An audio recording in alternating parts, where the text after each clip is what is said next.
n'ijwi ry'impinduka.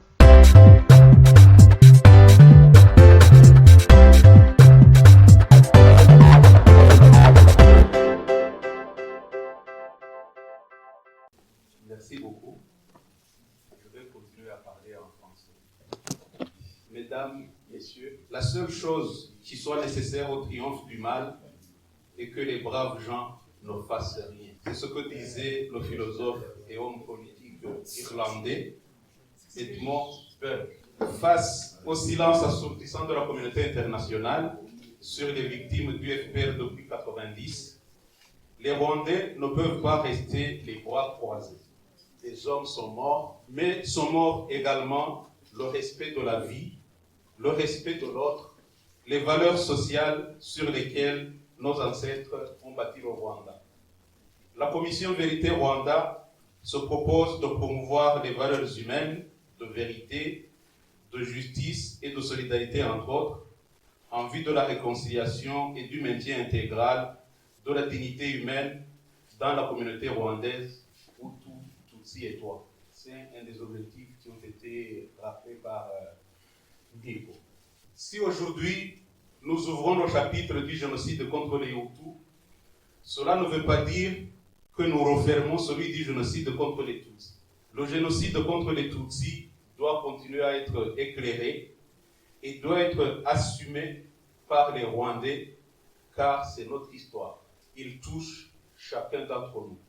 C'est pourquoi je tiens à le dire d'emblée et sans embâche, la Commission Vérité Rwanda n'est pas et ne sera jamais un espace d'expression pour des négationnistes. Le génocide de 1994 contre les Tutsis au Rwanda, au cours duquel des centaines de milliers d'hommes, de femmes et d'enfants furent massacrés pour la seule raison qu'ils étaient nés Tutsis, appelle à non seulement honorer la mémoire des morts, à apaiser les souffrances des rescapés et de leurs descendants, à apporter un supplément de lucidité et de repères moraux aux générations actuelles et futures.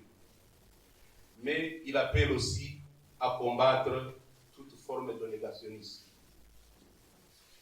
Les Tutsis de l'intérieur, en tant que groupe ethnique, ont été, entre avril et juillet 1994, la cible d'un crime de génocide tel que défini par la Convention de Genève de 1948. Les femmes, les vieillards, les enfants, les hommes ont été massacrés pour ce qu'ils étaient et non pour ce qu'ils avaient fait, sous l'impulsion des forces politiques extrémistes qui dirigeaient alors le pays, appuyés par des milices, des structures administratives et une partie des forces de défense et de sécurité. Il n'est donc pas question pour nous de le soumettre à débat ou de le nier sous quelque prétexte que ce soit. Oui, l'exploitation politicienne qu'en fait le régime du président Kagame, notamment en travertissant la vérité historique pour tenter d'imposer une histoire officielle qui présente l'ensemble des Hutus comme des génocidaires parce que cela serait dans leur gène, est condamnable. Mais cette exploitation ne doit pas pour autant servir de prétexte au négationnisme dans certains milieux Hutus, notamment ceux proches de ceux qui ont commis ou supervisé ce génocide. Oui, le TPIR a certes échoué à démontrer l'existence d'un plan d'extermination des Tutsis. Mais est-ce que parce qu'il n'y a pas de procès-verbaux de réunion ou de circulaire ministérielle, que les éléments nécessaires à la dénomination génocide ne sont pas réunis et que la conclusion logique, simple, serait que le génocide contre les Tutsis au Rwanda en 1994 ne fut pas un génocide? Certainement pas, par des faits dont l'intention génocidaire ne fait aucun doute, parmi lesquels la constitution des listes de Tutsis dans certains quartiers, c'est pas dans tout le pays comme ça se dit, la mise en place des milices, ou je devrais dire la transformation des milices en tueurs, les discours politiques génocidaires, les pogroms qui ont précédé le génocide, la propagande des médias de la haine, dont la tristement célèbre radio d'Émile Colline, appelant à l'extermination des Tutsis. Que dire des battues avec des hordes de chiens, organisées dans certains endroits pour débusquer les fuyards? Qui peut nier que le gouvernement de l'époque et certains services de l'État encourageaient à tuer et fournissaient les moyens aux tueurs? Que les bourgmestres et préfets qui ne soutenaient pas le génocide ont été démis de leurs fonctions ou tués? Comment concevoir que le gouvernement n'a jamais appelé à arrêter les massacres? Que personne n'a été poursuivi par ce gouvernement pour avoir tué des Tutsis? Oui, c'est le FPR qui a attaqué le Rwanda le 1er octobre 1990. Oui, le FPR était constitué essentiellement de Tutsis de la diaspora. Certes, une partie importante parmi les Tutsis de l'intérieur soutenait le FPR, et certains ont quitté le Rwanda pour le rejoindre. Vous savez l'exemple de Mussolera. Oui, le FPR avait des structures clandestines à l'intérieur du pays. Sans doute avait-il aussi infiltré certaines milices et a pris des positions et mené des actions qui mettaient de l'huile sur le feu. Mais est-ce une raison de vouloir exterminer systématiquement les Tutsis de l'intérieur? Bébés, enfants, femmes, hommes, estropiés, malades mentaux, du seul fait de leur ethnie ou parfois même du fait de leur apparence? Est-ce une raison d'ériger le génocide en moyen de défense selon la thèse de la responsabilité collective et le mythe d'un lien secret unissant tous les Tutsis dans l'espace et dans le temps? Est-ce une raison de faire du génocide un massacre utilitaire? Est-ce une raison de faire porter aux Tutsis la responsabilité des massacres qui les ont visés, comme le font certains Hutus?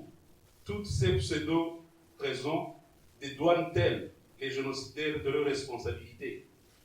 Ce serait trop facile. Oui, l'attentat contre l'avion du président Habyarimana a été le point de départ du génocide contre les Tutsis.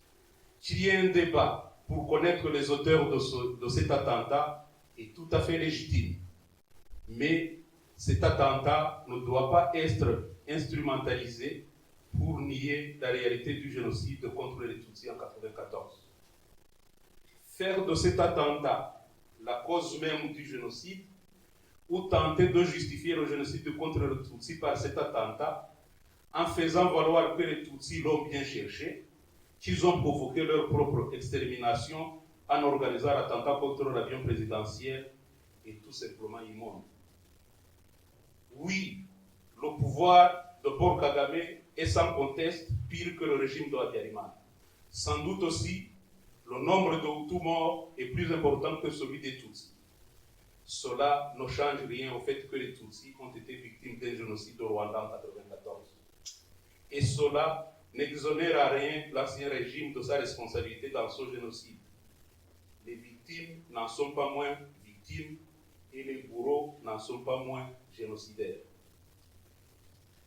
Que la communauté internationale ait joué et continue encore de jouer un rôle dans ce qui s'est passé et qui se passe encore, cela est une certitude.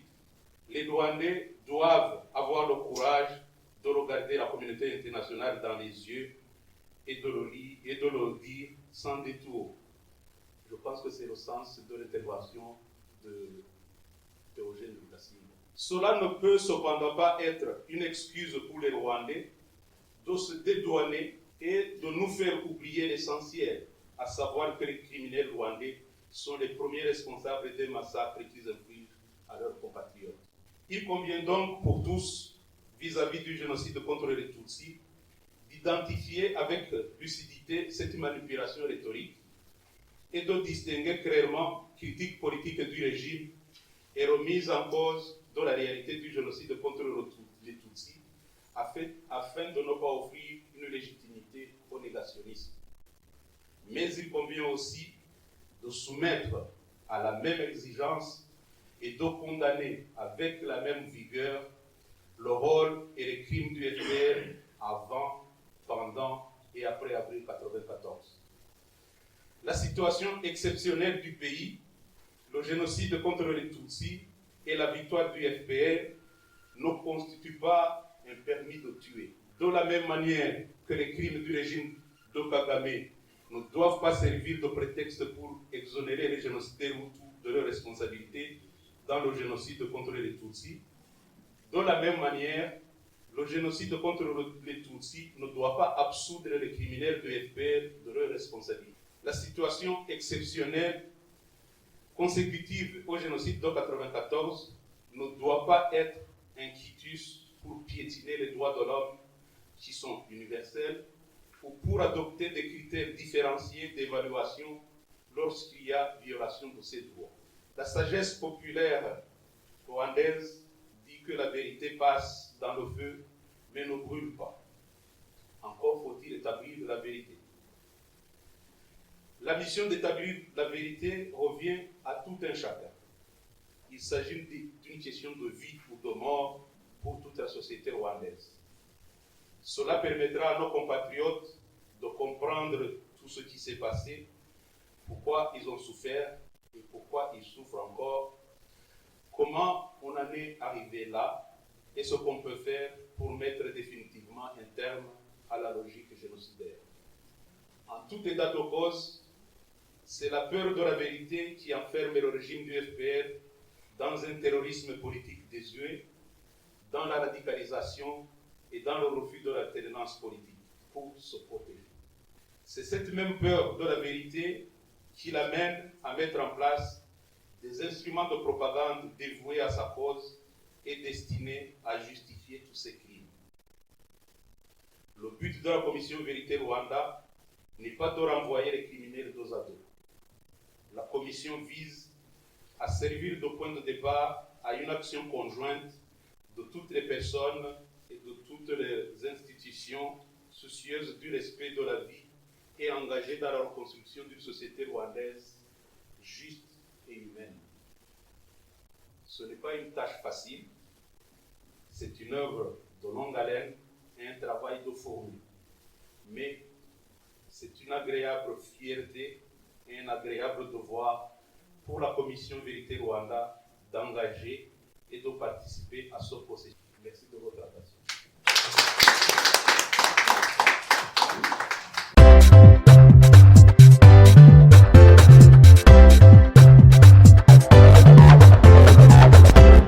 Inkubiri iri n'ijwi ry'impinduka.